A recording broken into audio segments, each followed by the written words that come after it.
So we'll give everybody a little bit of a chance to join here, and we'll first say we'll welcome everybody to Coach's Corner. Looking forward to our episode tonight. This Pennsic. I think lots of people have questions. A lot of times there's a lot of stuff going on in the background of Pennsic that most people don't see. Most people are on the line, seeing the people across from them, getting hit, having fun. But there's a lot of people working really hard to try to make sure it's fun for others. And I'm sure a lot of that will get covered. A lot of questions. I'm hoping we see a lot of questions from folks tonight. There's always questions about numbers and what happened in battles and, all of those kinds of fun things and who was on what side or whatever. So I'm hoping that we get some questions answered and we get some battles reviewed, but we got the people here to do it. Sir Bess, I'm going to hand it off to you and let you kind of drive this since you're your host tonight. And I'm gonna stay on for a bit because I love this subject and I've done it for a while. So, all right, there you go. So before we get started, actually, I would like to say thank you to all the people who took the time to stop and talk to me at Pennsic and tell me how much they enjoy or how often they watch Coach's Corner. It was super nice getting a chance to see you all and hear your voices. So I really appreciate it. Thank you very much. If on occasion I seem distracted, I apologize. Frequently when I was out of camp, I was rushing from this bunch of fun to that bunch of fun, and I didn't have a lot of time to stop in between having fun. So I apologize for that, but I really do want to say thank you. So this episode tonight is what did we learn from Pennsic? And tonight we have the commanders from the East and the Mid with us. And it was interesting to me, the last day of Pennsic, the Saturday, we all pack up and we go home. And for me, Pennsic is over. So I reached out to Sir Pellinor and I said, hey, Pell, I just want to make sure that, September 2nd is still good for you. And we started talking a little bit and he said, geez, Bess, I don't know. I don't know if we'll have a chance to have reviewed all the videos and to have had our meetings. And I thought, what meetings? Like what videos? What happens after Pennsic? Don't you just go home like me and Pennsic is over? And I can see by the laughter and the smiles by the commanders that clearly I'm wrong. And so I wanted to say to you both, thank you for your work before Pennsic, during Pennsic, and clearly after Pennsic. So would you like to tell me, so Pennsic ends for all of us, we go home, Pennsic is over for us, but clearly not for you. Can you tell me what happens after Pennsic? Like, what do you guys do? Well, after Pennsic, we start looking for video that has been taken, pictures, that type of thing, so we can see what actually happened during a battle compared to what people say happened. And then we can actually have a discussion, a factual discussion on how we performed. So there's, several people looking for that sort of thing from different points. Sometimes we have our own video person or photographer, but it takes some time to get all that together and review that information. So do you guys do that together, or do you do that kingdom by kingdom? Like how does it all work? I mean, we definitely do ours in kingdom. I don't know that we've ever done a joint after action between the Mid and the East. I don't think it's ever happened. It'd be interesting to do it. Yeah. But we do a post-mortem here. I talk with my commanders, see how they reacted, how what they think about how our plans went, and we see what works, see what didn't work, things we could do better, things that worked brilliant, things that were just absolute garbage. So sorry.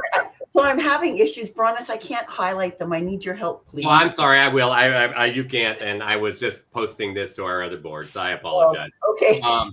I will start highlighting. I apologize, folks. I'm not doing my good job as the producer, but I will get back on it. They're so much more interesting than I am right now, so nobody needs to see my face. Really? Everybody wants to see you. So your kingdoms do. So does it seem like both of you, your kingdoms do the same sorts of things? Who reviews these videos? Is it Pels just you and a bunch of your buds, or is, like who does it? Who looks at them? Yeah, who watches the videos? Oh, usually it's command staff, like me, my lieutenant generals, general for the armored, general for the rapier, um, and a lot of times chief of staff or some of the other commanders that we'll have maybe can make it to a day that we put together. If you can't make it, you can't make it. But a lot of times, those people that can't make it will watch the video and maybe throw some information out on a chat group or something like that. And what about in the East? Same thing. Command staff. My direct command staff will get together. Armor general, rapier general, and we'll go through all the battles, talk about them, see how they reacted. A lot of times their majesties will join in if they've got the free time to come in. So I'm a little curious. Pellinor made the comment. Bronis has something he'd like to say, apparently. All right, I'm gonna just because I think we are all very familiar with Pennsic and the melee and such. I got a question I think some viewers would love to know is, what do you guys do before you get to Pennsic? How do we decide teams? How do we, do we just do a big count and the odd numbers on one side, even numbers on the other? What goes on before Pennsic? Because I think, we may have people that maybe never been to Pennsic, maybe haven't been to melees where there's multiple kingdoms involved. So are you guys, are you appointed at Pennsic and done, or what do you do? Ellie, you want to start that one? Sure. In the Middle Kingdom, like for me in my position, it can be the king can appoint the general that they want, or we usually have people coming up through the command staff that eventually work into being the general, and then that's a position for 2 to 3 years, something like that. But what I would do is as soon as the king of the person that's going to be king at Pennsic, as soon as they win Crown Tourney, we start talking to them. Here's how it works. Especially if it's a new king or a new person that hasn't been king at Pennsic, we'll start working with them. Here's how the army works. Here's what you need to do to talk to different kingdoms to become allies, which is how you get allies a lot of the times is with you, that sort of thing. Start talking to them on what their views of how they want to run Pennsic. Like in the case of this last one, our royals wanted a safe and fun war. Because we're coming off of COVID, people haven't been fighting as much. We want to be less of a rivalry and more of a fun war, and let's be safe, let's be fun. We'll work back into large melees. And that's part of it. And then through the year, the royals of the mid will work with the royals of the east and decide what types of battles they want to have, what are the rules, and that's where Cullen and I come in also to bring in some experience on different fights that we've had in the past. What are some of the reoccurring fights every year? If they decide to have a, let's say, interesting battle, we will put in our 2 cents worth on, no, that's not a good idea, or yeah, that could be fun. Anywhere from martial rules to setup rules or setup on how things would be better run, or if it's a good idea or not. Cullen? I think you pretty much nailed it all. Like, so in the East, warlord position is appointed by their highnesses. Once we have the heirs, and we work with their highnesses from basically November through their step up in May, and then we continue on working with them as their king and queen, or sovereign through Pennsic, and even after to the after action reports. And a lot of it is really, especially in the case of new royals, is helping them get acquainted with the War College and how we can help them, and what if you've never done negotiations and talk to allies, how we can help you with negotiations, how we can help you, what you need to do to get to the allies and talk to them. So, Awesome. Colin, Hey, while you got you're a question, right? I have a question. Oh, I have another question. How big is the command staff? Like you guys have said, oh, the command staff, but in general, how big is it? I don't know. It really depends. Like my immediate staff, the people I count on most is probably about 15 people, but Wow. our entire command staff, including all of our lieutenants and stuff for the entire army, we have about 30. Wow. And in the mid? It's about the same, Wow. 30 to 40. But you also, it's not just the armored. You also have rapier. Right. You also have archery, thrown weapons. Siege. This year we had service points. There were ANS. ANS points. So we each had somebody in charge of that also. So that increases the numbers. So it's not just armored. And actually, Eleanor, I want to say thank you for mentioning all that. So for the people who are watching, there were so many various groups. I didn't even realize there were that many groups. In order to get this on as quickly as possible after Pennsic, we had to really narrow things down because we weren't certain that all the videos would get reviewed, that everybody would have be able to have input. So we narrowed it down this week to armored combat, with maybe some fencing, if you guys have had the opportunity to review some of the fencing battles. And hopefully in the future, we'll be able to review the others. And it's not intended, oh, yeah. Just, we didn't have enough here that so many people were involved with this. Colin, I have another question. I'm sorry, guys. I'm kind of, you're just absolutely. things that you're interesting.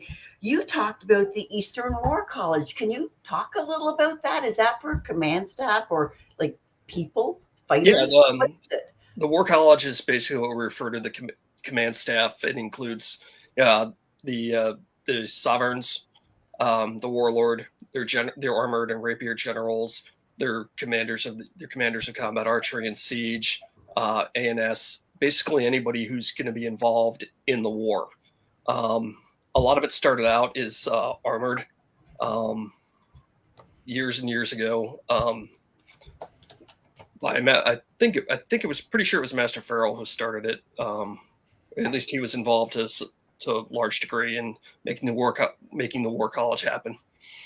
But we've continued it on, and over the years, it's ebbed and flowed to how much we use it. But we're starting to use it a lot more to give the Royals a basis for support when it comes to Pennsic. Well, that's really neat. So I know that we did have one question that came in with regards to allies. Are there kingdoms that tend to ally one way or the other that you can say, oh, we don't need to talk to them because they always come to us? Or do you, and Pell, I can see that you're laughing right away. So perhaps, but this is not something I've ever done. Pellinor, I've seen you with your notepad because Pellinor and I camped together. We're in the same household, but I know nothing about this. So this is all new to me too. So it's kind of exciting. So back to the question, are there kingdoms that you don't talk to, that you do talk to, that you just kind of know? So I'll jump in on that. Okay. Generally, so there's always the bigger kingdoms that show up to Pennsic. You've got Atlantia, you've got Ethelmark, you got Eldamir, and then the East and the Mid. So the big ones you're always going after, and they send for a couple years at a time. They'll tend to side, and then they'll want to switch it up just because it gives a different flavor to the game. But recently, Ethelmark has been consistently siding with the Mid. Atlantia, Eldamir have kind of tended towards the East, and vice versa. And then before that, there's years where Atlantia has and Eldamir have pushed to the Mid, and Ethelmark has sided with the East.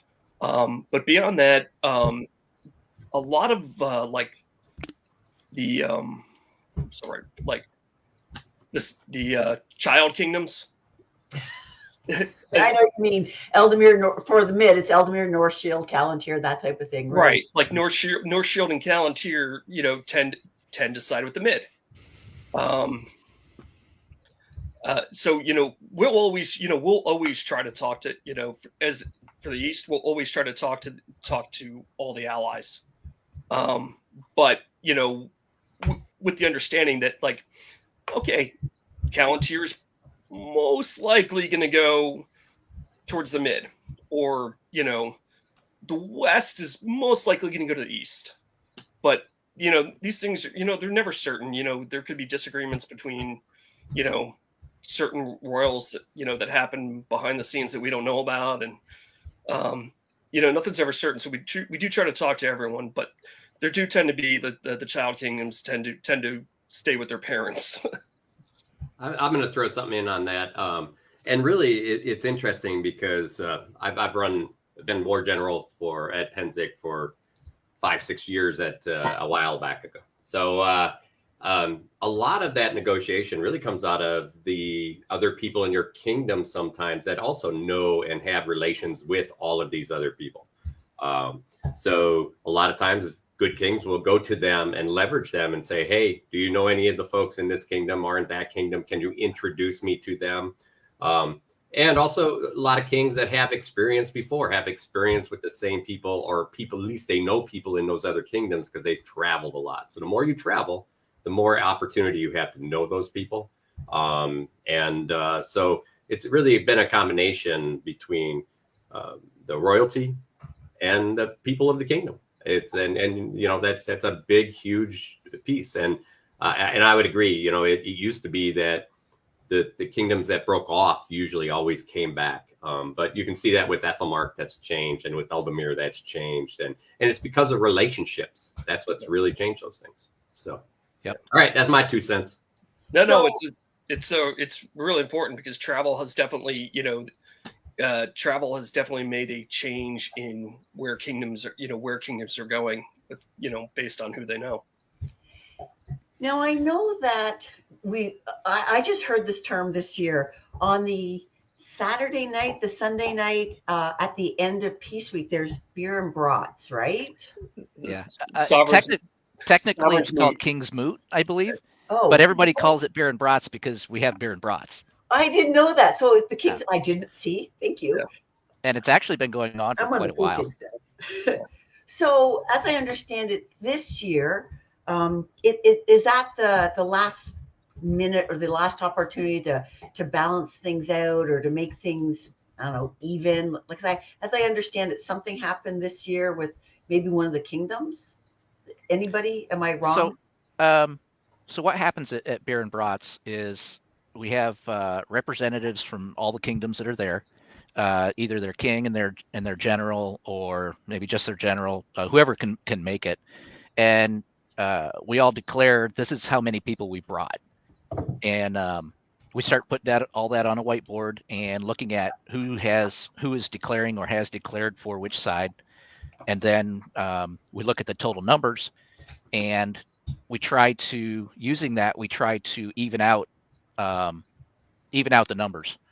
Like this year we came up, I think it was about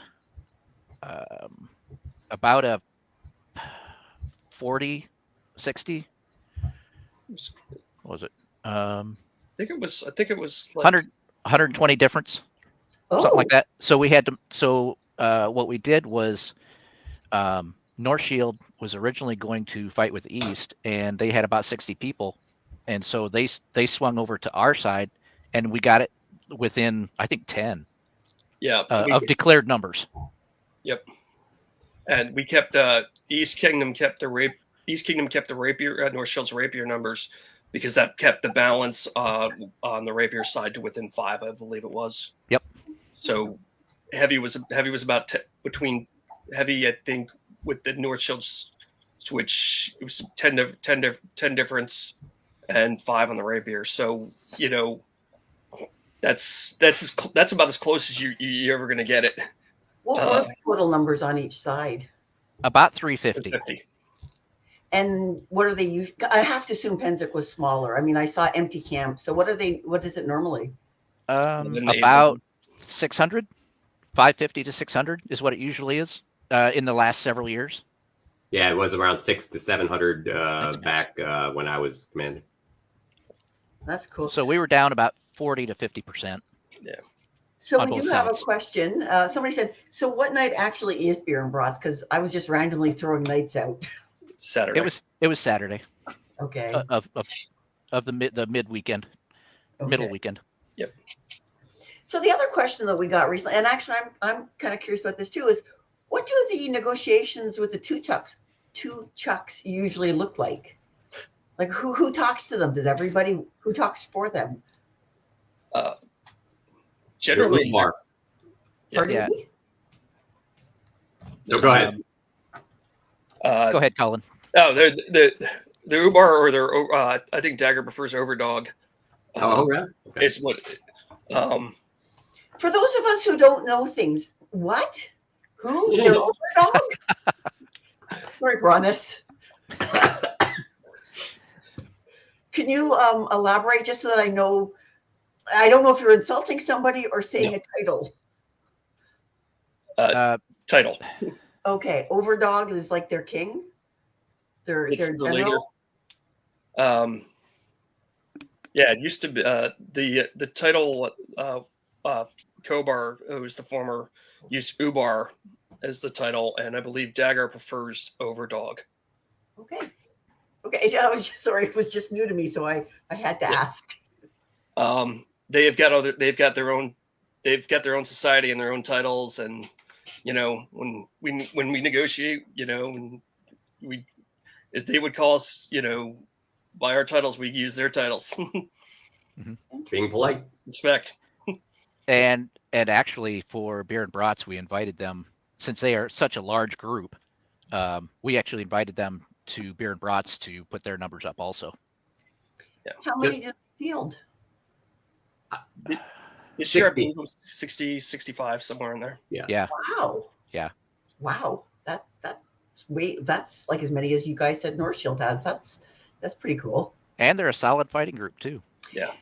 I want to say something about that. So I know the two chucks have had in the past a bit of reputation, but Dark Moon, I'm Mooney.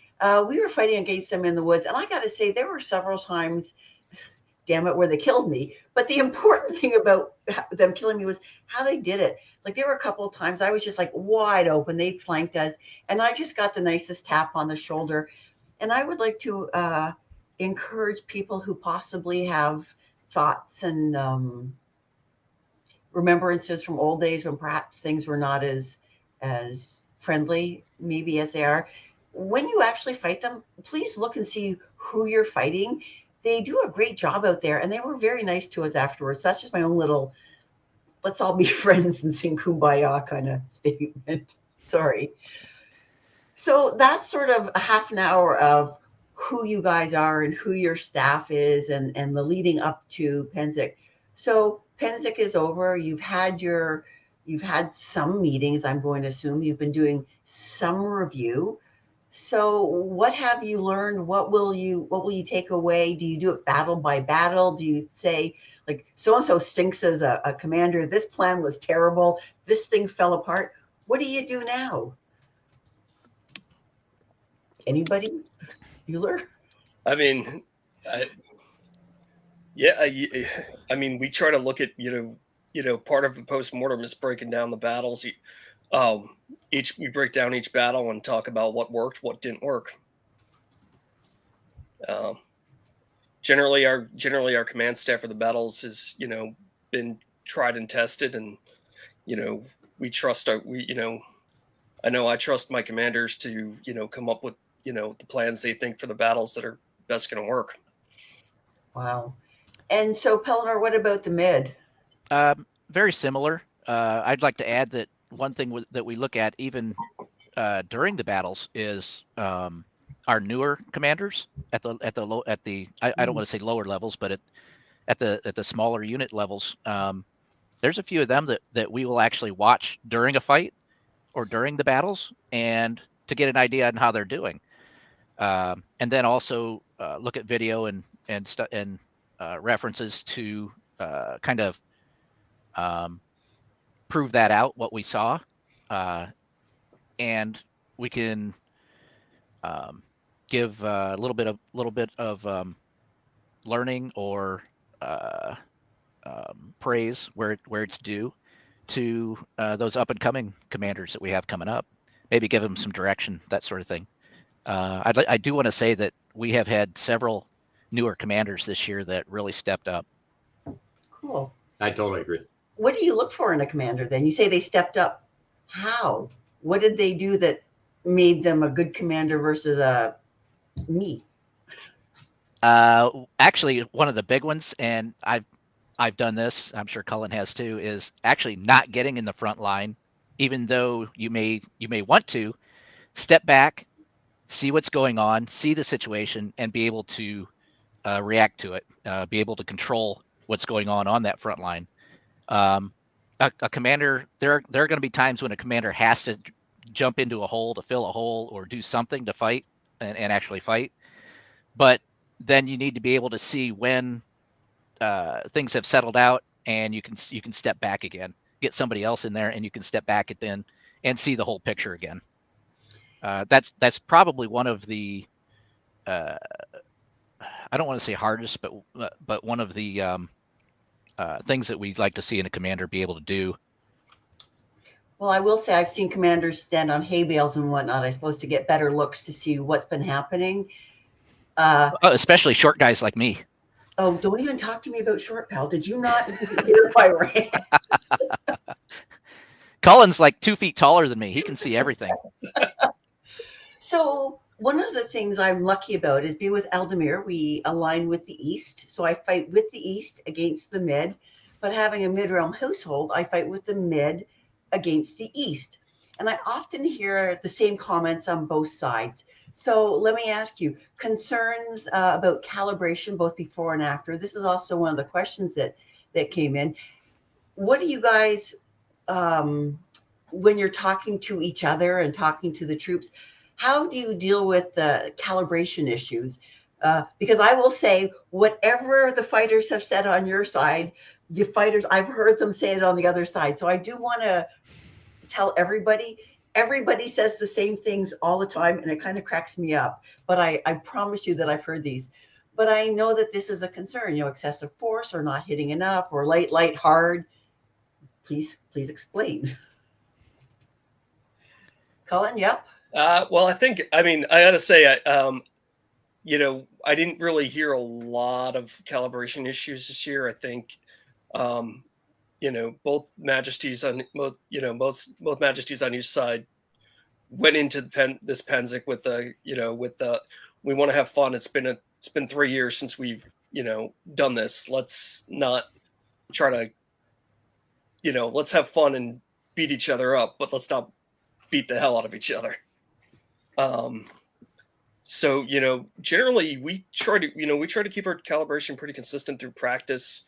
If before we even get to Pennsic, when we have a practice and we get to the end of the day and people are kind of amped up, we ask them, we talk to our troops and say, hey, take it down a notch. We're getting to the end of the day, and when we see, we'll end the practice if we get to that point where it's just okay. Everyone is taking way too hard. Everyone is tired. Everyone is swinging for the fences. That's it. We're done. And I agree that this Pennsic seemed really super terrific. I agree with you with that one. As I said, I got tapped when I was clear open, and I could have been knocked into next Tuesday, and I really appreciate that. But say it's not this year.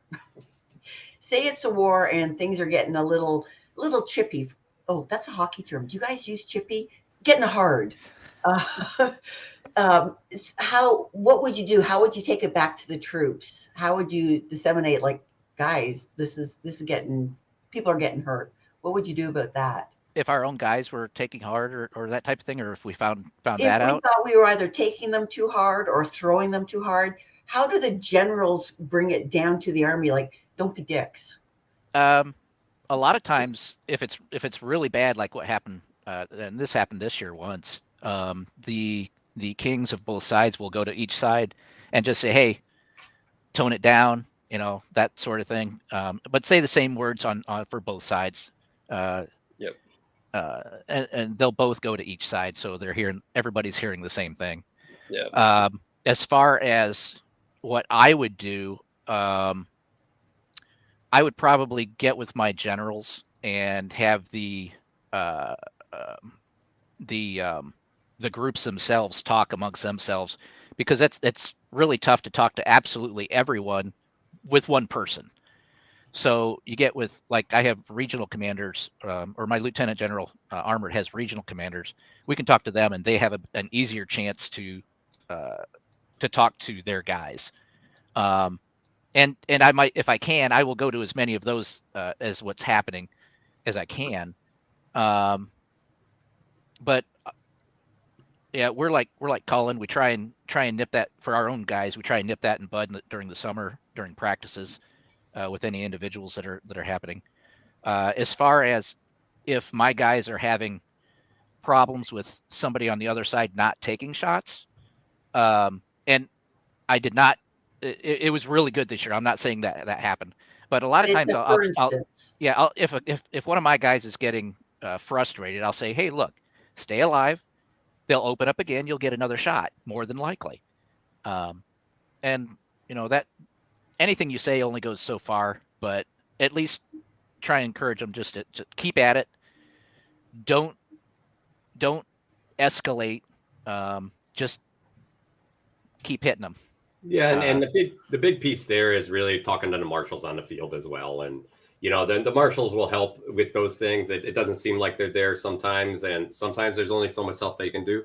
But I can tell you, um, having run a couple of Pennsics as a marshal, there's and been in marshal court this year, everybody has problems, and sometimes it could be your best friend, and they just make a mistake and hit somebody on the ground, or as they're going on the ground, and mistakes happen. Somebody gets jacked up a little bit and hits a little hard. Somebody gets hit while not seeing something, which happens all the time in the melee. Feels much harder than when you see it. So those are all just things that happen in melee. And, the best piece there is to try to give the person, let that person know it's like, whoa, man, I don't need to take that hard. And then move on, right? And then, of course, the martial aid is there if there's serious issues. So again, because I fight on both sides, I hear these comments on both sides. So I guess it's sort of an elephant in the room. For example, strategic holds. Oh, Hell, you want to say something? yeah, I got one more comment on the sometimes if things are starting to get, or even if it hasn't, during a hold, I might go to the other side and say, hey, everything good? You guys okay with how things are going? Just to preempt that, even just to make sure things are fine. And every once in a while you'll hear something, and you can address that on your side or the other side. But I like to do that. Okay. Especially in like a situation where you got two lines facing off. You got to hold. Go talk to the other side. Introduce yourself. Yeah. It's easier to talk out problems when you're already opening lines of communications. I will say that I'm lucky, again, as I say, because I fight across from everybody.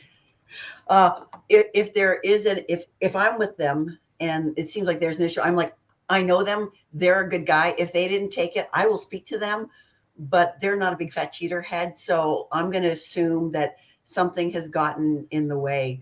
And I know even my own self at Pennsic, because, you'll get pole arms to the head or somebody shoots you. You're not always certain. There have been times like I've just, was it you that hit me? Was it me that hit me? Something hit me. I don't know what it was. So I try to ask. I think maybe people who are newer to Pennsics or big melees might be a little overwhelmed by it, and possibly they might have some issues. But going back to an elephant in the room, because frankly, I think that these are kind of elephant in the room type things, strategic holds. So again, I've heard both sides, those bastards, we were making a charge and they called a hold just as we were getting it. I swear to God, they did it just to stop us. And I hear both sides say this. So, and it makes me laugh so what do you guys think? what do you think about strategic holds? Do you think that they really exist, or is it just it happens? People call a hold and they're not always certain what's going on. Pal, any idea? I like to think the better of my fellow man that they don't do that. There have been times when it has appeared like that, and I did not know the reason for the hold. Let's just say I like to think better of my fellow fighters, and I have heard that also. I actually only heard that once or twice this year, so I was really happy with that. But I prefer to think that it doesn't happen, but I don't know. Okay, that's fair. I was, like I say, it's an elephant in the room. Nobody ever wants to like talk about it. But the hell with that, I'll talk about it. Yeah. And I'm going to ask one more, and then we can actually go into talking about battles. Yeah, And for those of you guys who are watching, I'm really sorry. I'm kind of derailing this, and I promise we'll get into the battles soon. It's just this is all new to me too. And while I have these gentlemen here, let's ask them the questions that we talk about in camp, and nobody actually wants to say anything. And I'm lucky. Well, and I've met you guys before, so I'm comfortable. I'm comfortable asking these questions, and the rest of you get dragged along with me. Bronis mentioned Marshall's Court. I didn't hear anything about Marshall's Courts this year. Can you talk a little bit about them, when they would happen, why they would happen, how they get used? Sir Colin, I think you had a comment, and then you want to cover this? Sure. Yeah, I was just going to comment with the strategic holds. I'm like, Okay. I think I only heard about one or two this year, only one or two instances. But again, it certainly can feel that way in the moment when you don't know what's going on. Do I really think marshals are calling, holds to, as a ground trooper? Sure, it could definitely feel that way if all of a sudden, you had momentum and then the next thing you know, you're flanked. But I don't, again, think better. I think better of my fellow man. Okay. As far as Marshall's Court, never had to go to one. I think that's probably a good thing. So yeah. So Marshall's Court really is a place to handle serious issues on the field. When two fighters can't resolve it between themselves, or a marshal sees a problem on the field, it's taken to Marshall's Court, and it's resolved generally by Marshal 1 and Marshal 2, and I believe there's some other, depending on who. Marshal 1 and Marshal 2 are? Marshal 1 is whoever is in charge this year of the battlefield, either East, Mid, or Marshal. I think we have Marshal 3 now too at the mark. Yeah. Would that be Mark? So I got a couple of things.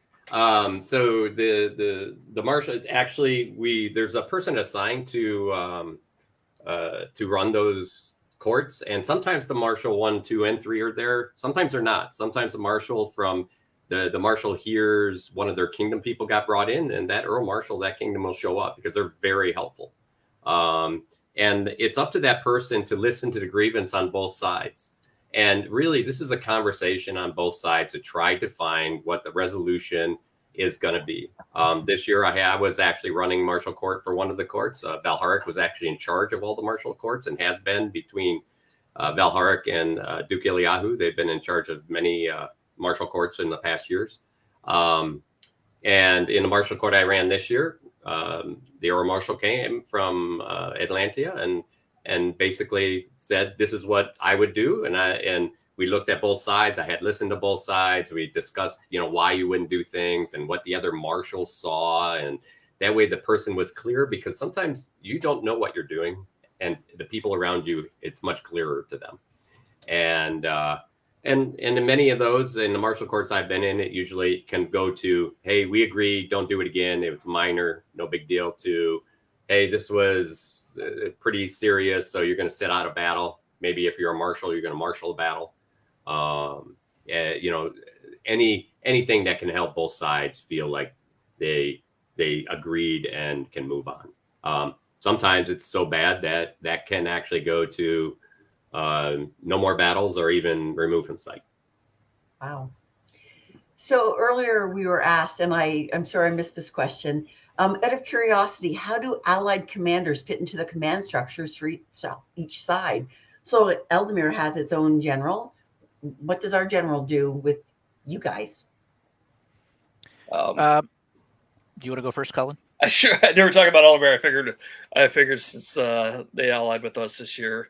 So we try to talk to, starting early on, once we kind of had an idea who's gonna ally with us, we start talking to their commanders, get to know who they are, and we bring them in as much as possible on what we'd like to do, especially when we're at Pennsic. We're like, this is our overall battle plan.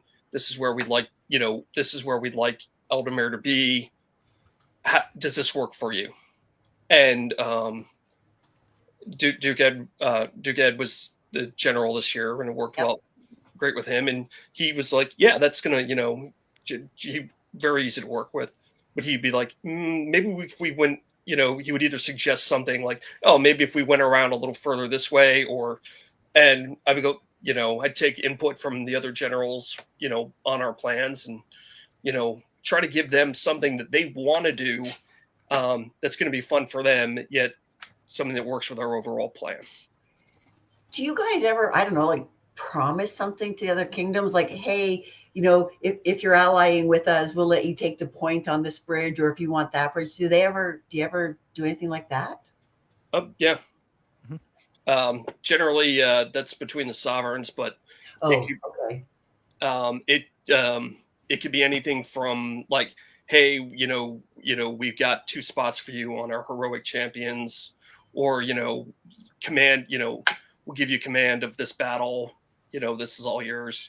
I've seen a couple things, over the years, but generally it's in those realms of, hey, you've got command for the bridge battle, or you've got a couple heroic slots, whatever you want to do. Okay, so guys, I'm just going to jump in for a second. Here's my dilemma. You're really super interesting, and I'm really excited to hear this stuff. Like, I love what you're saying, but this is supposed to be about what have we learned. So the viewers keep asking really great questions I want to know the answers to as well. And I have Bronis making these little private comments saying, hey, we got to review the battles because that's what this thing is all about.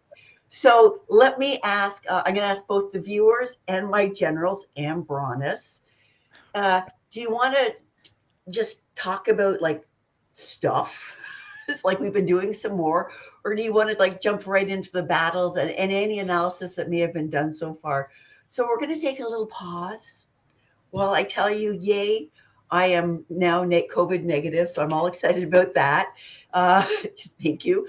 So please let us know, because I don't want, this is supposed to be what you, the viewers, want, not so much what I best want. Well, I tell you what, Bess, let's do this. Let's there's 2 battles that are very fast and they're actually easy to see, and we have video of those battles.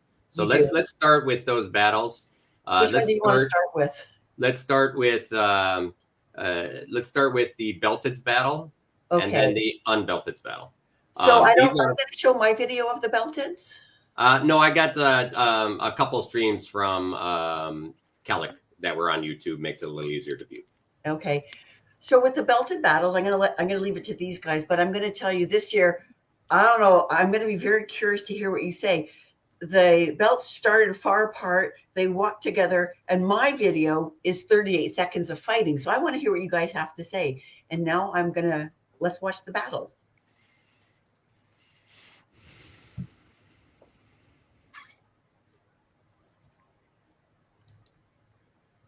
So that's a big field. I was surprised they made everybody walk across it. Yeah. They started really far apart. Yeah. Can we pause it? Like, do you guys see anything right now? Is there anything as you're watching this that comes to mind that you're like, well, as a general, I need to know X or Y? The answer can be no. It's okay. No, keep it running. I've never been a general, so I don't know. So one piece I saw on that is, the outside flank there, we outnumbered them, which put them in a poor place. And it looks like they got a little jammed up in the center. but they're looking like they kind of controlled the far flank. So I for was sector two. curious. Well, I think- Usually with the East, we see some of the same names year over And that's year. His Highness there. Yeah. It seems like we had new names fighting for the East this year. Am I mistaken in the Belteds? You are not mistaken. A lot of our old names didn't make it to Call them Pennsic. experienced, okay? Can we? I really appreciate it. A lot of our former experienced, belted champions were not on the team this year. Either they were not making it. I myself have fallen on a number of times. I was injured. We had injuries, COVID. So we had a lot of newer belted fighters who may have not had an opportunity before step up and take the field. And we had a lot of the older, a lot of experienced names, but we also had a few newer ones that were recently knighted in either over COVID or since, and that are very good at melee. So, Bronis, I don't think we finished watching the video, did we? Can we go back to the video? Yep. Hold on. Making him do all the work.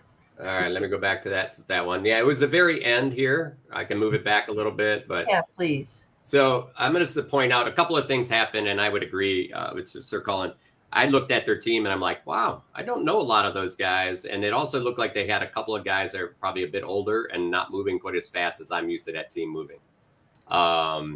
Another thing that it played an impact on that is between the heroic, the belted, unbelted, even the rapier, because we actually had a couple of knights on the rapier team.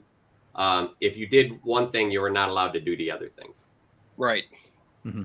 So that eliminated some people. Okay. So here's I'll just give a quick run back again, and we'll play it. If you look on the left side of the screen, you can see that the mid realm gets a little bit of dominance here. Looks like the mass for the East is in the center, which kind of gets ignored at the beginning. They're not in the fight right away. I think one thing that happened early on in the fight is that the East committed their group on our left. Yeah. And then our left was able to, they had two guys going out, but then they were also able to decide if they wanted the extra 3 to come out or go in.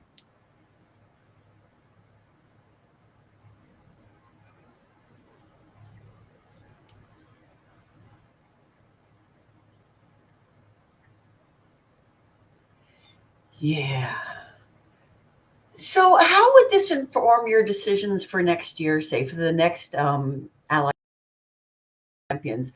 Would you be picking the same people? Would you be doing different things? Would you look at how the battle went and say, oh, well, in this case we won, in this case we lost, and we did this. It was so short, but will it inform what happens next year? Do you think? Are you guys gonna be on the command staff? Will you know about what happens next year? Well, I'll probably still be on the command staff. I do not know if I'll be the warlord again. But I don't run the belted team directly. That team was run by Duke Edward this year, who morning of came down with COVID. and left. Oh my God! Wow. So That's the pants. I if of course, given the opportunity to do the job again, I think Edward definitely would. I certainly would, but that was mostly his team that he picked from what from the names that were going to be at Pennsic, and we discussed a little bit, we talk about options, from our whole list, and we go with the best choice. So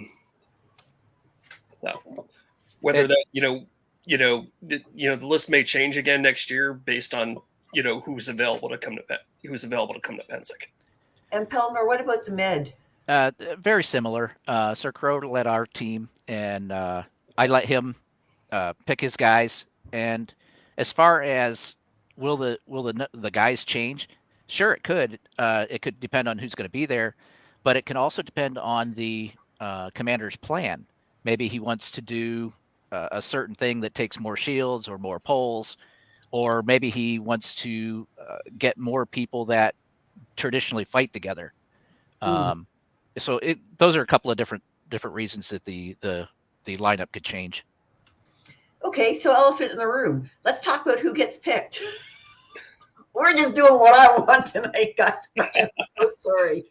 But, so we talk about melees, people who fight together all the time.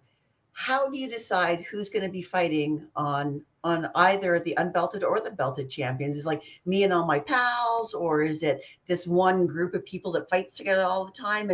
And I've written down succession planning. How do you plan when you're more experienced fighters? Cullen. No. Hey, I got myself in the older crowd. Shut up. Me too. Yeah. That's why I prefer experienced. So when the experienced crowd, obviously you need to have your up and comers. So how do you do all that? How do you pick? I mean, I know in some cases it's like, well, you don't have COVID and so you're on and you're here, but how do you pick the team? For us, a lot of times they'll have events during the summer and say, hey, anybody that wants to be on the belted or the unbelted, come to this practice, or let's fight together during these melees during the day. And if there are people that really want to be on that team, they will go to those things, and that makes a big difference on whether they get picked to be on those teams. Are there some nights that you work with that specifically say, man, I want to be on the belted or unbelted? This is what I come to Pennsic for. Do you get people like that? Sure. Every year.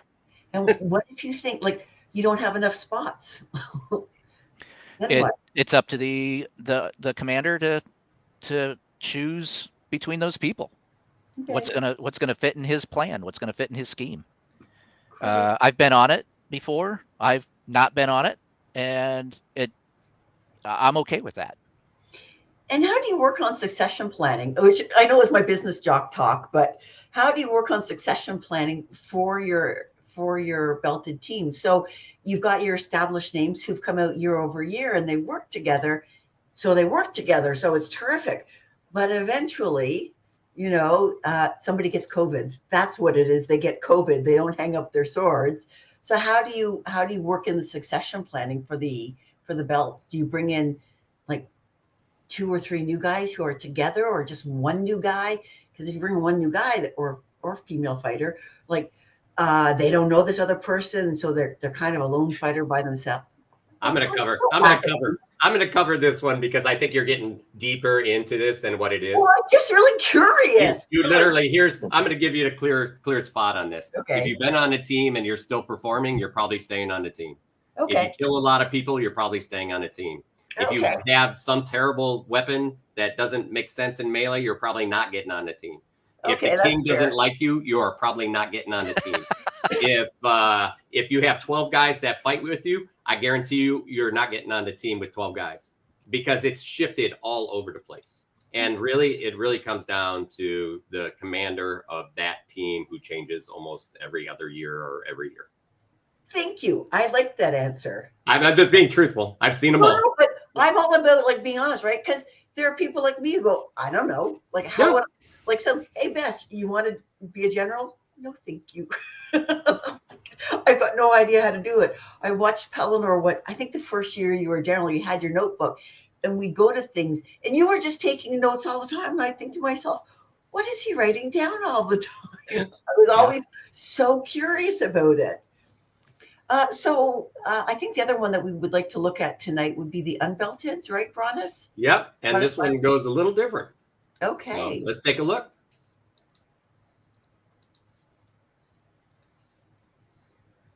So here, I think the unbelted did the same thing or something similar to what the East belted did, as far as showing their hand on our left end a little too soon. Yeah.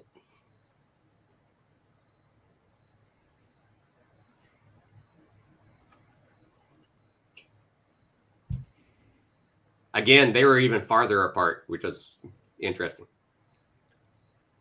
Well, Yeah, if we the funny part about that is they were when they Yeah. called the play on, our team was still walking out. Oh, really? That's Yeah, awesome. they were. Oh, So this was the first battle of the day of the war.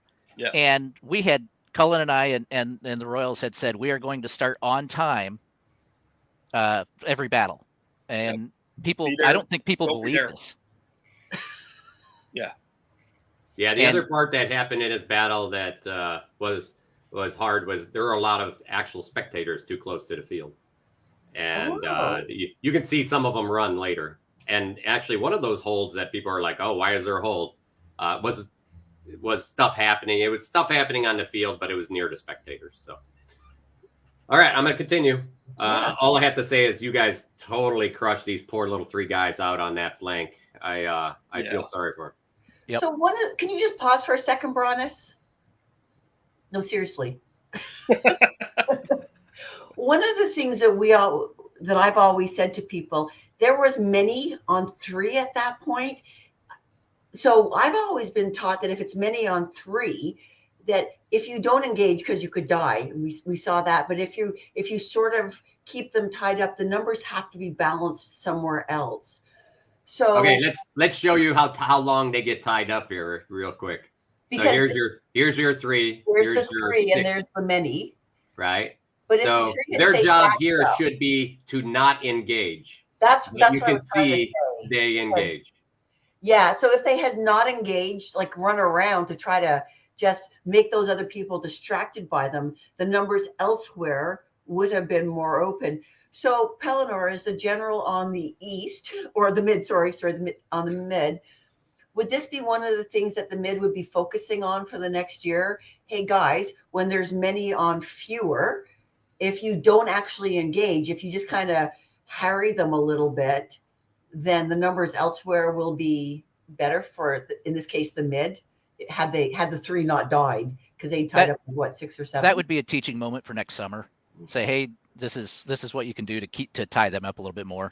In this case, maybe just get within weapons reach or just outside of, and stay there, even no matter where the fight goes. And here where I'm circling, you can see these people aren't even engaged yet. Yeah. And this fight has been going on for a few seconds. Cullen, you looked like you might have had something that you wanted to add to this, or you were laughing at me. Either of these are possible. I think I was laughing at the comment. Okay. It's just the general teaching moment comment. It's a teaching moment. Yeah. Definitely. And like we said earlier, they kind of got out there a little bit soon. And like Brana Yeah. said, it was a little bit too soon to keep them out of the fight, when they're not even fighting yet. So can we discuss that then? Did they flank too far? Were they too far in front? Did they let's talk about this teaching moment, because it's learning, yes, for the Unbelts, but it's learning for the rest of us too, right? Or unless I'm derailing this again. So let's do this first. I'm going to go back, Okay. and we're going to finish the whole battle, and then we'll Okay. talk about some teaching moments. Okay.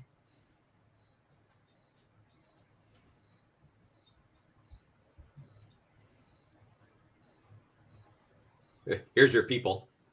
Yep. Spectators. Wait, those are spectators? They're not people fighting. Holy crap. Yeah, I think that's they're both their majesties. All right.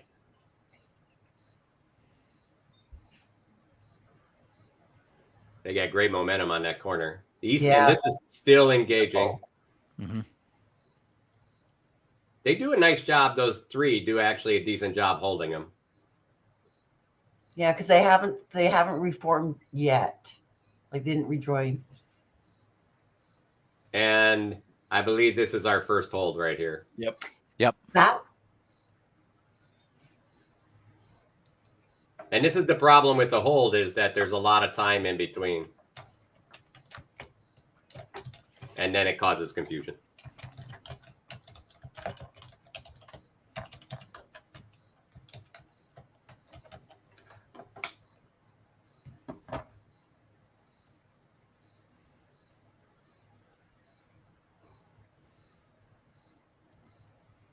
And now we're waiting for the hold to be resolved. and the dead are getting out. And of course, So- at this point in time, everybody's lost momentum. Yeah, well, and the bad part here is as the dead get out, the ground is free to run across. So whoever has more people at that point are pretty free to go. Yeah.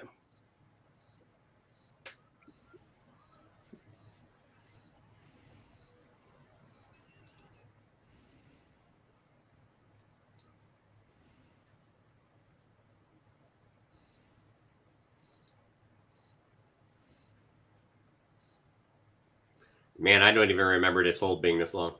No. This feels way longer than It does. So I think actually this is interesting too. We can see how the hold entirely changes with the dead being out, entirely changes the momentum of the battle. Like literally the movement has stopped. The makeup of the field with the dead and whatnot have changed. I if I was one of those fighters may not have known where somebody is, but Yeah. now with the hold Now I you can do. look around and I can see where my friends are and where my not friends are. So this is the next learning moment, is to see who actually was looking around during this hold and how they regroup.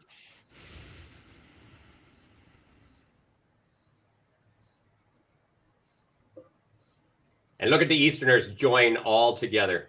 Look at them all get back together. The East is brilliant at reforming. Yeah, they are. Always have been. that is something that we are very consistent about drilling with.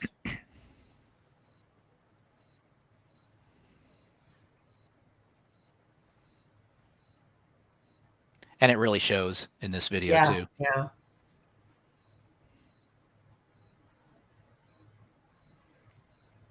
All right. So those are the two battles that we really wanted to talk about tonight. So Bronis, yay, we actually got a chance to discuss the battles. So we have some teaching moments. So in the next year, you guys will be reviewing these. You've seen these battles. I know you'll be taking it back to your various war colleges. How will you incorporate whatever else you see from, say, the bridge or the field battles or whatever? What will you be doing for the next, 9 months or so until we have Pennsic or we start doing melees again? So what now? Like, this is all great, but information in a vacuum, right? So Pellinor, what will the mid do for the next little while with the information you guys learn? Well, we'll be holding an after action report with most of our commanders, and ahead of that, I'll be getting with my closer commanders, and we'll have some things to talk about with them. So we'll go over that, and then they'll be able to look at video of whatever we talked about, or within their own region, they'll be able to talk to people over the winter. And the next spring, we'll start bringing out things and start talking at some of the practices and, about what went on, or more to the point, what do we need to work on this summer, and maybe tailoring some of the practices to work on those items. Okay. And in the East? So we've done our postmortem already on Pennsic, and we've talked with all commanders, and we're just gonna start having them build on the successes that we had, and use our failures as teaching moments, and take those things that we've learned and utilize them at practice. Have them teach our hey, check out this video at 2 minutes and 36 seconds. You could have done this. Let's work on capping a bridge, or let's work on whatever it is. But we'll take those items and start drilling it back into the troops as a point to work on. Now, I know over the course of the year, the mid has tryouts, right, Pellinor, for the Unbelts? Is that correct? For lack of a better term, like if you want to be on the team, come to these events so we can assess your melee skills and whatnot. Yeah, like I said earlier, that will happen. Yeah. Will you train those Unbelts? Like, will you say to them, okay, you guys, you fighters want to be on the unbelted team. We want the unbelted team to be able to execute X or Y. Will you ask them to do anything? Does the East do that? I have more knowledge of what the mid does, being a child of the mid. Really in the mid, it's the unbelts is up to the unbelted commander. And if they want to, during one of the larger melees, if they want to get their guys together and do something, they'll bring that to me or whoever is in charge of running those battles. I generally don't ask them to get the unbelts together and go fight in this battle together, because usually what we're doing for the main practice melees, we're trying to get units to stick together as opposed to the unbelt team that has one fight over here. So I'd rather have units stick together that usually fight together, that are going to be fighting throughout the other battles in the war. I'll have them fighting together as opposed to just the unbelts. And what does the East do? We leave it to our unbelted commander as well. Generally, they're in charge of however they want to run it. If they want to do, if they want to do extra practices, they want to, try something as the unbelted team. We leave stuff pretty much up to them. Let them ride and fail, fail or succeed on their own merits. Fair enough. How do you pick the commander of the unbelts?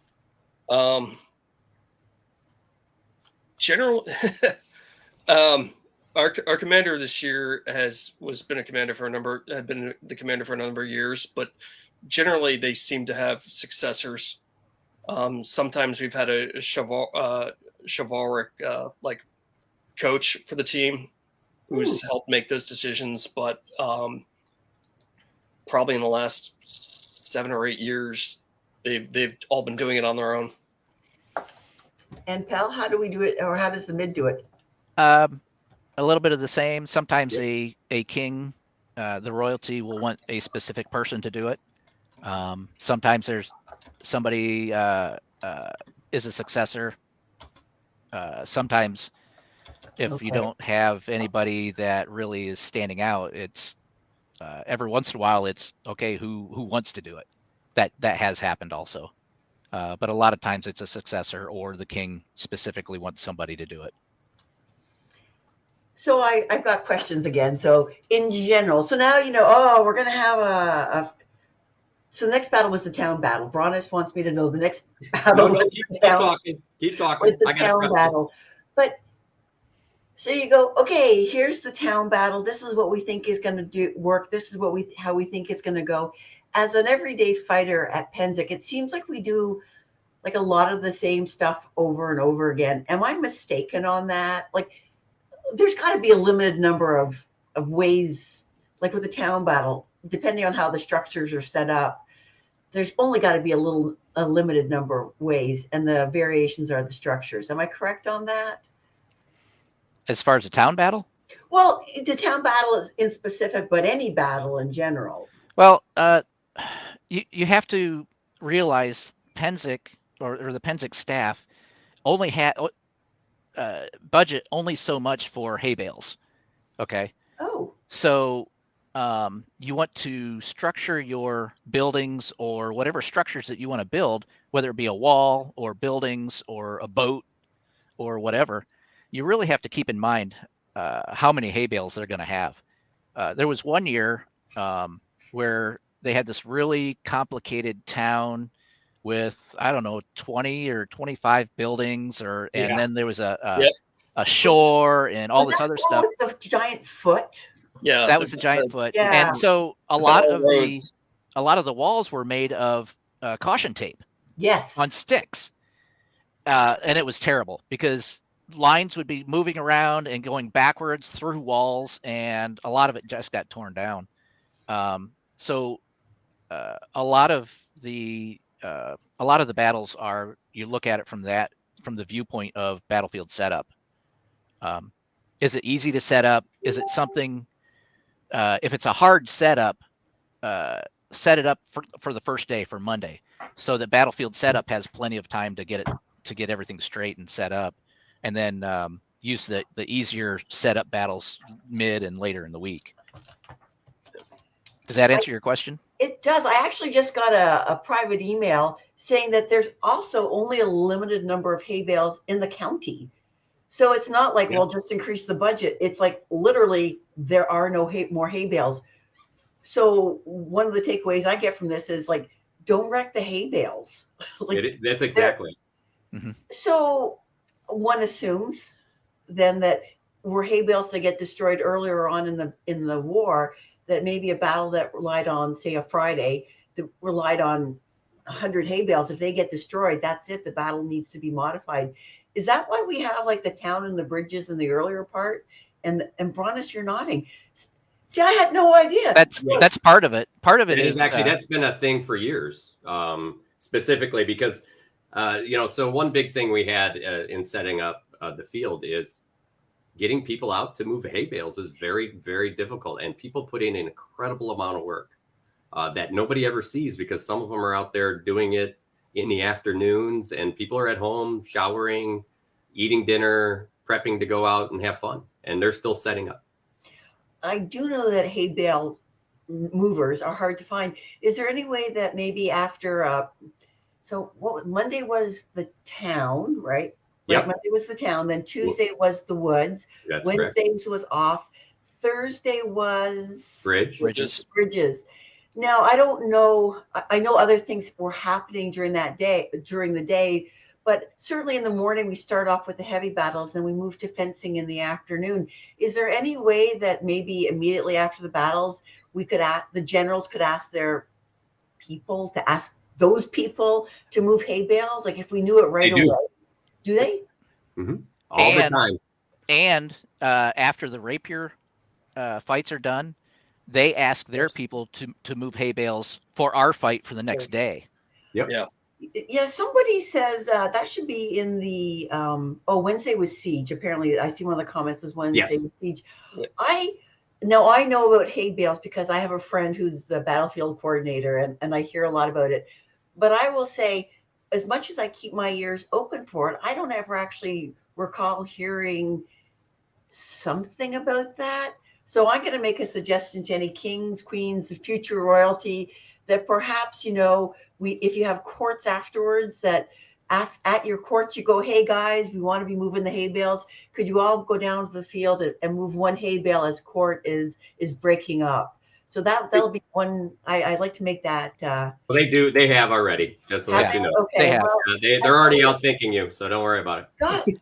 Also, what has happened is I will make a point of going out and starting to move hay bales in all of my generals' regalia and stuff, and people will come out and see that and come out and do it. And actually, this year our queen went out and started moving hay bales, and people saw that and got out there and did it. Well, okay. So as a knight, I make my pledge to you, and I challenge the knights to do this as well. We want to be in the mid, and child kingdoms the mid. We say foremost in battle, but I can't be foremost in battle unless the battle's set up. So I will make a point of moving at least a hay bale for every battle. And I know we don't have thousands of them. So knights, if you're watching, I challenge you to join me on the field moving a hay bale. If we all do one, then it's easier. We know, sweat equity in our battles, right? So I challenge you all to join me on the field moving them. So that for next year, I know that I will make a point of at least watching for it, and I will move at least a couple of hay bales for every battle. That's my pledge to you. And if you see me hanging around and I forget this, then anybody who watches, knights, royalty, squires, good fighters, men at arms, say to me, Bess, you didn't do that, and call me out on it. And if you don't, I'll be very disappointed. You will help me be a more honorable person were I to do that. So I see here in front of us, we have the town battle as it was laid out this year. Do we want to talk a little bit about this then? I'd love to hear what you guys' plans were. Who's first? Well, this is a little. I think it was a little bit more spread out than this, or at least it looked that way on the actual field. So you got to remember this field is 600 by 600. So okay, It is definitely more spread out, and these were smaller. Yeah. So when you hit a town like this, do you take every one of them? Do you just take the ones on your side? Do you hold the doors? Do you hold the inside? What do you guys do? I mean, for us, it's what is what can we reasonably take? What can we take? What's a stretch goal? And start work from that angle.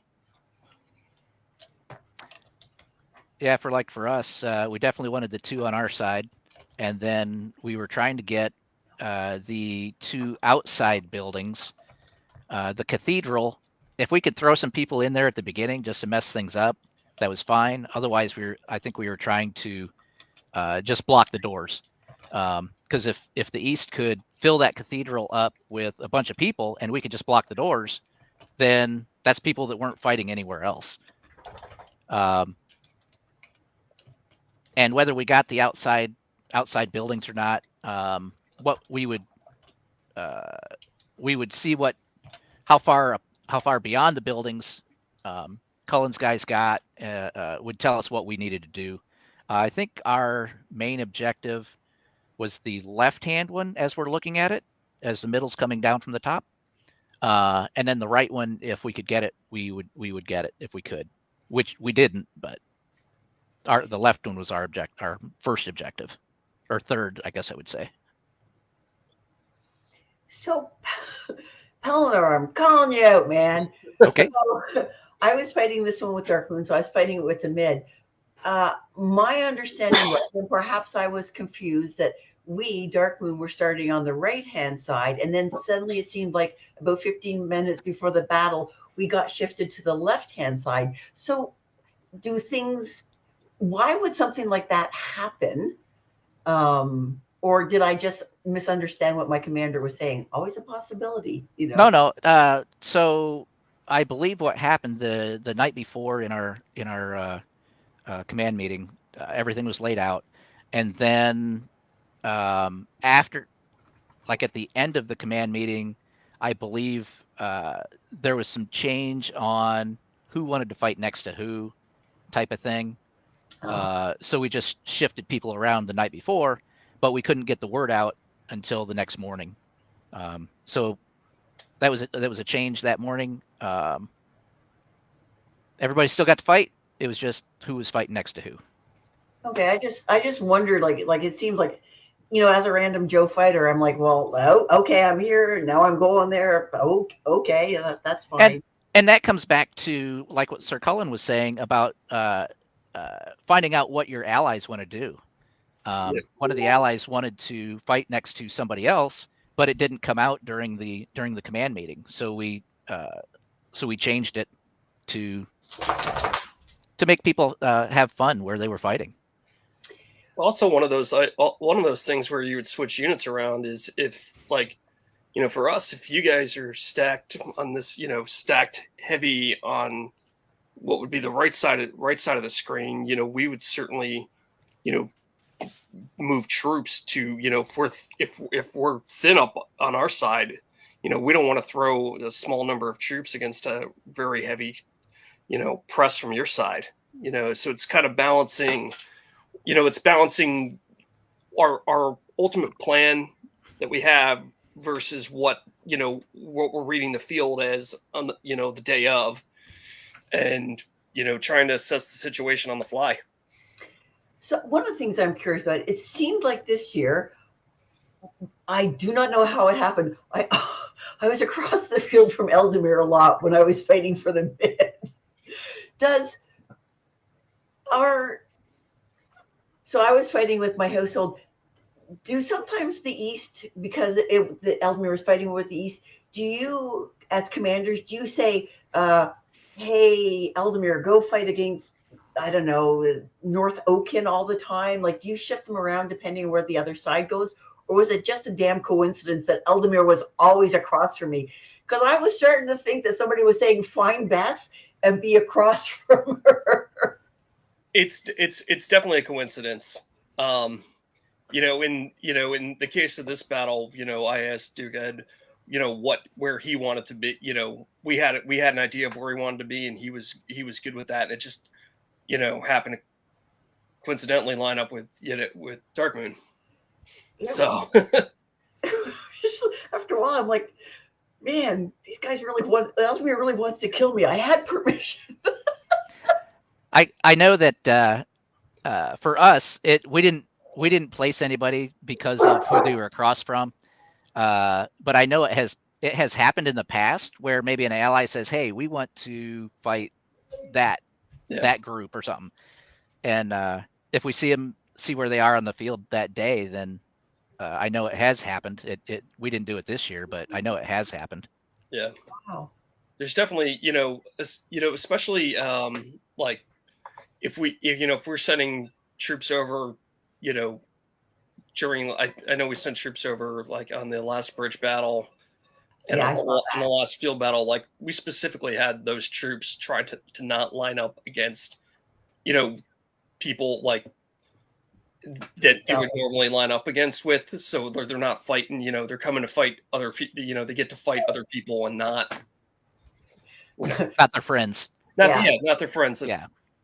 Although I have to say, for all that I'm making a joke about Ellesmere, I am lucky enough to have friends on both sides. So there's never any angst or unhappiness because I know them and they're killing me with love and I am doing the same with them. So, it's nice to be able to have friends on both sides. I will say there's that. But how do you handle that? So I did see that I think it was North Shield, right, that sent fighters on the last battle of the bridge. Was I correct? It was North Shield? North Shield was on our side for armored. Yeah. So 8 and Mbelt went over. Okay. So how do you deal with a last minute? Oh my God, we're down X number of fighters, and we had planned 8 and Mbelt on this bridge. Say what? Then what? I think in the situation like we got to, like the for like bridge battle, like the war point at that point had been won already, and it was like we're here to have fun. Let's balance. Let's balance these sides. What do we have that we can send over that's gonna, kind of see if we can make this a little more even and balance it out. And it's just looking at like how are you get who's who sometimes we get volunteers who are like, yeah, we're happy to take 40 guys and go over to the other side and do the thing.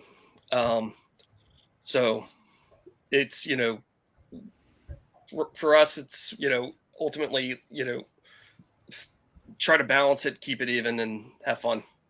Well, as somebody who has fought, sometimes at wars, I get the target-rich environment, and I get clubbed like a harp seal. So I always appreciate when it's the sides are level or even, because that way you actually get to fight, and that's really when you're on the field, that's what you're there for, right? You're there to fight and not to outnumber somebody. And I've seen that happen in the past. We did get one viewer question that said, how often are you guys adjusting strategies and troops over these longer res battles? Constantly. Through the whole fight. You're orienting to the fight. Where are we strong? Where are they strong? Where is there a spot where we can take advantage of something? Through the whole fight, you're working through this, and hopefully you have a small reserve that you can throw in to make an advantage to secure a win. Sometimes you just have to grab some guys out of res that you say, hey, give me X amount of guys, and then you send them on a mission. But you're constantly looking at that, constantly. Yeah, we need five. We need 5 fighters on the left. Go now. Yep. And sometimes those fighters are totally different units, and we just you gotta go. We need you here. Yep. So this is just me asking you guys some questions. I never realized how. Sorry, like I know I haven't been doing that.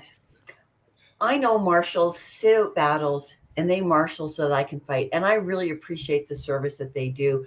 I never really realized how often or how much as commanders you don't fight, that you are standing back. And I, because I know Pellinor, I could see him standing back and not fighting. And it was easy for me to recognize him not fighting. As commanders, what do you like about commanding? Because you're both knights, and here you are not doing the things that you were knighted for, which is fighting. So what do you get out of it? I like to say that normally I fight spear and mace. Okay, that's my normal fighting style, whether it be melee and a lot of times single. But at Pennsic, I fight spear, mace, and army. And it's a whole nother style. It really is. That's what people ask me. What my two favorite forms are: glaive and army. Yeah. Okay. There's my part of it's innate.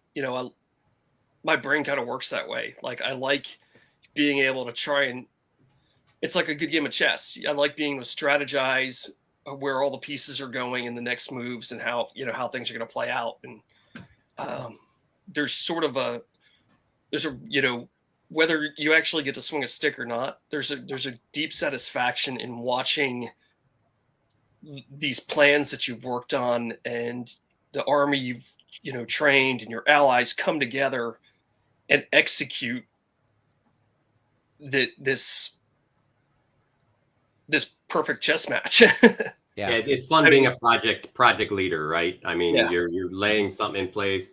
Good part is you're able to, hopefully help and engage and develop people. And there's just tons of great sides to this. And especially when it gets down to the small unit commanders, and motivating people is one of the funnest things you can do.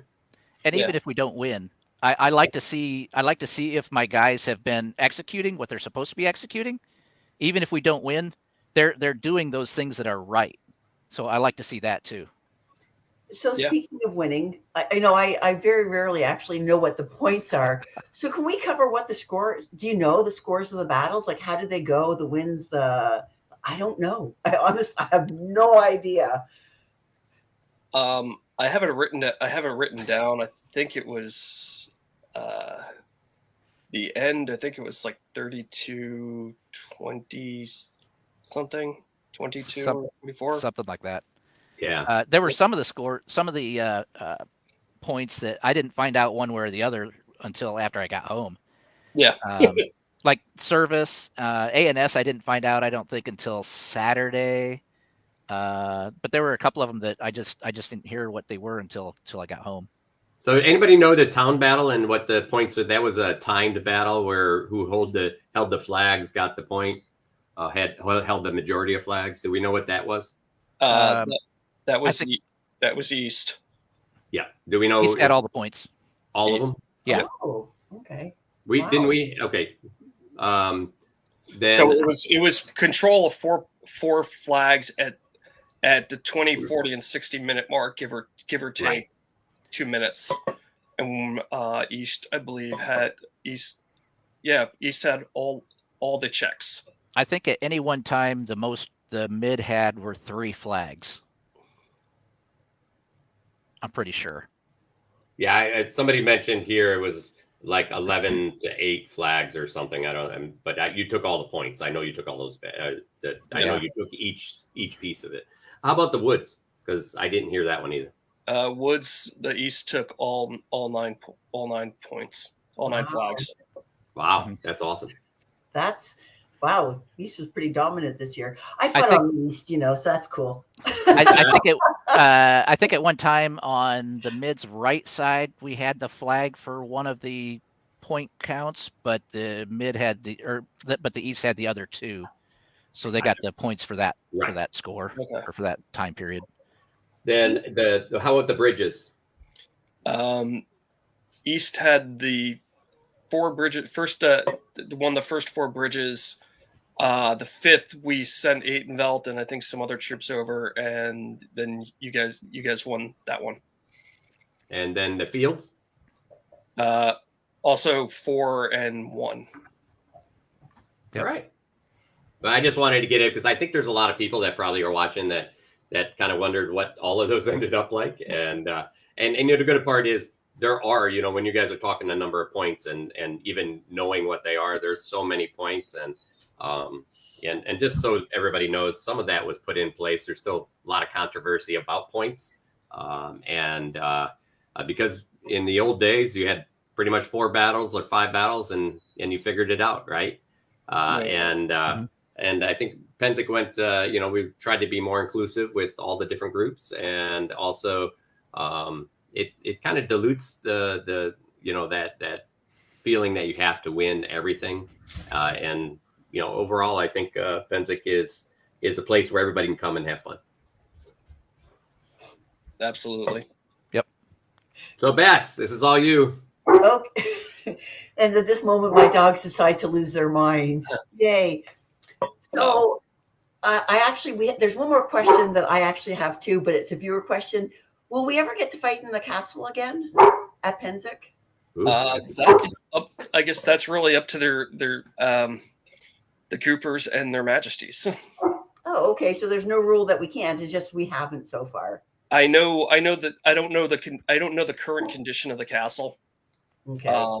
I know I've heard everything. People say it's unstable, it's unusable. I've also heard people say it's fine. So yeah, I know that one year we went out and this is a lot of years ago, more than 10, and redid the foundations on a number of the towers because it was becoming unstable.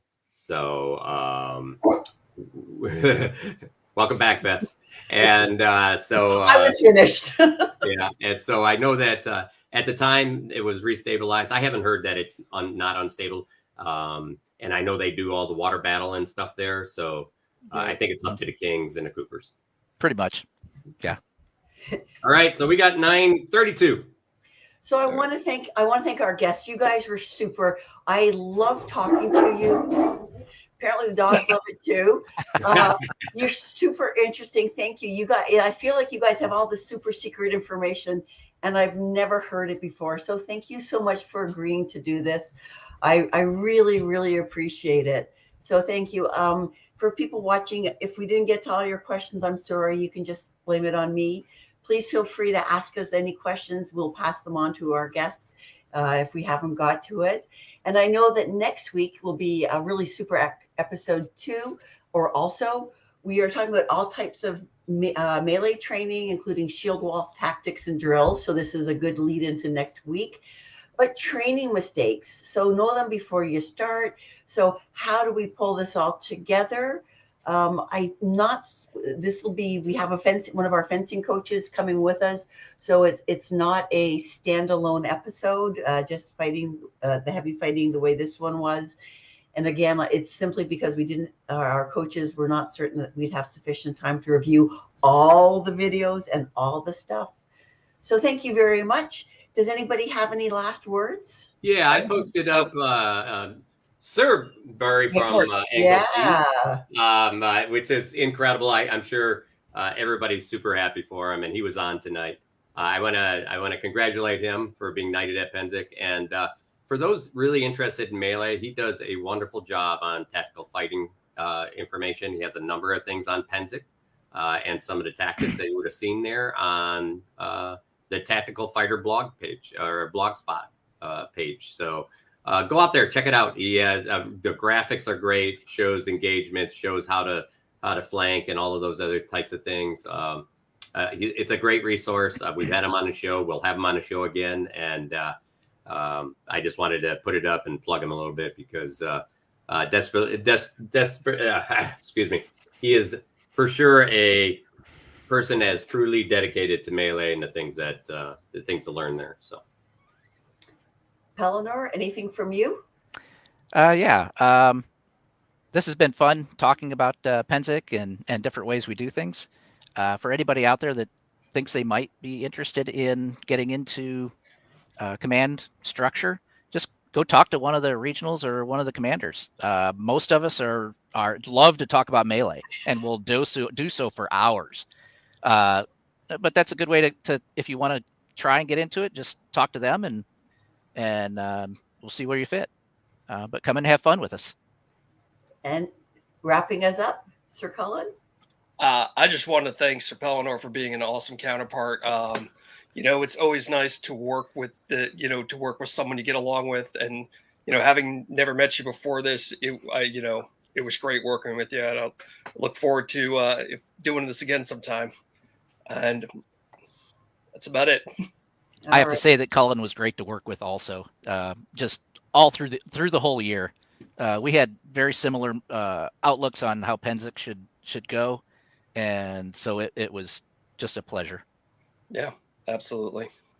All right, we'd like to thank everybody, and please remember all our episodes are on our YouTube page, and come visit us on Coach's Corner. Got lots of great people out there discussing stuff. Not only ones on these videos, but lots of great coaches around the society. So thank you, Bess. Thank you, everybody. And you all have a good night and a safe and happy holiday weekend. Night, everybody. Thank Take care. you.